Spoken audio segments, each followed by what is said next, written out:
이재명의 그림자라 불려도 전혀 어색하지 않은 수행비서가 있는데 바로 김진욱입니다. 그런데 이재명 곁에는 늘 두 명이 그림자처럼 붙어 다녔는데 한 명은 악명 높은 조폭 백종선, 그리고 또 한 명이 바로 오늘의 주인공 김진욱입니다. 김진욱이라는 인물은 그냥 단순한 과거 전과자가 아니라 성남이라는 도시의 어두운 심장부 폭력과 피비린내가 가득한 그 세계를 함께 걸었던 인물입니다. 그는 단순히 사고를 친 것이 아니라 성남 지역의 악명 높은 폭력 조직과 손을 잡고 남의 사업권을 송두리째 뜯어내기 위해 새지렛대, 즉 마루를 휘둘렀던 자입니다. 그것도 그냥 몰래 들어간 게 아니라 대낮에 경비원이 지키는 철문을 무참히 부수고 그 경비원을 처참하게 폭행하며 밀어내는 방식이었죠. 고와 손발을 맞춘 세력은 성남 종합시장파와 국제마피아파인데 특히 국제마피아파는 과거 SBS 그것이 알고 싶다가 이재명과의 연결고리를 추적 보도하면서 세상에 이름이 알려졌고 결국 이재명과 법정 다툼까지 벌였던 바로 그 조직입니다.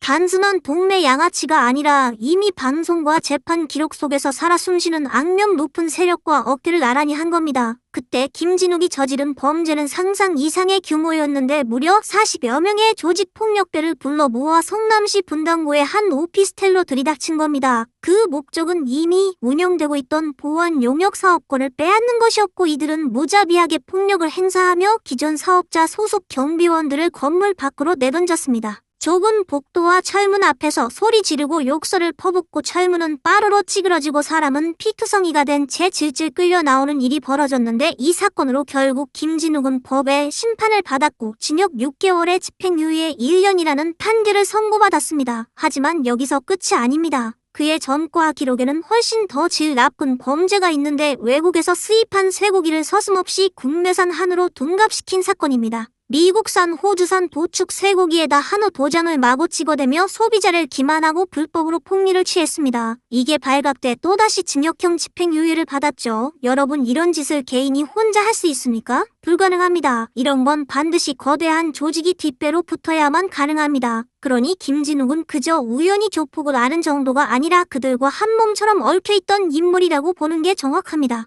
다만 그가 직접 야전에서 새 파이프를 휘두르는 조폭이었느냐? 그건 아닐 수도 있습니다. 대신 그는 조폭을 부리는 위치에 있었죠. 왜 조폭을 부릴 수 있었을까요? 간단합니다. 그는 이재명의 최측근이었으니까요. 자유당 시절 정치인들이 깡패들을 끌어다 선거판에서 재개발 현장에서 부려먹던 것과 똑같은 방식입니다. 이재명이 김진욱을 곁에 두고 김진욱을 매개로 조폭들을 통제 활용했다는 의혹이 그동안 수없이 터져 나왔는데 그 연결고리의 한쪽 끝이 바로 김진욱이었다는 겁니다. 김진욱은 이재명이 성남시장이 되고 경기도지사가 되고 나아가 대통령이 되는 길목마다 피 묻은 뒤를 마다하지 않고 더러운 일을 도맡았을 가능성이 큽니다. 이 김진욱이란 사람은 단순히 가까운 정도가 아니라 거의 피를 섞은 저물처럼 숨을 쉬는 순간까지 그림자처럼 따라붙는 인물입니다. 심지어 성남시장 시절 김문기, 유동규와 함께 골프 치러 갔던 그 악명 높은 장면 기억하시죠? 뉴질랜드와 호주를 도는 9박 10일 골프 여행, 바로 그 여행길에 김진욱이 그림자처럼 동행했습니다. 그리고 그 골프를 치고도 김문기를 모른다는 파렴치한 거짓말을 했던 그 사건, 그 현장에 이미 김진욱이 있었던 겁니다. 그렇다면 시계바늘을 어디까지 돌려야 할까요? 2010년입니다. 이재명이 성남에서 변호사로 발을 들이고 선거에서 몇 차례 낙마하다가 결국 성남시장 자리에 오르던 그 시절부터 김진욱은 이미 그의 곁에 있었습니다. 단순히 곁에 있던 게 아니라 속 깊이 파고들어 정치 인생의 동반자가 된 건데 이런 관계가 하루아침에 만들어집니까?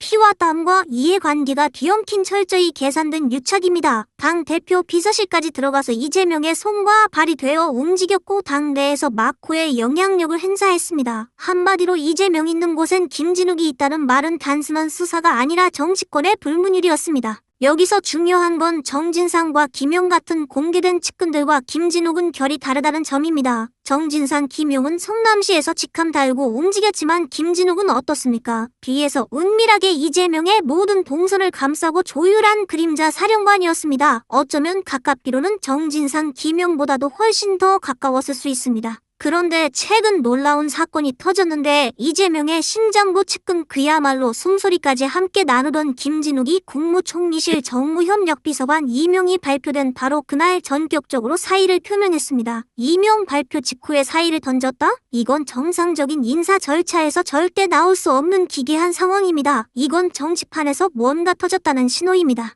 이재명이 6월 3일 당선됐고 벌써 2달이 훌쩍 흘렀는데 2달이면 측근 중에 측근이라면 어디에 있어야 합니까? 성남시장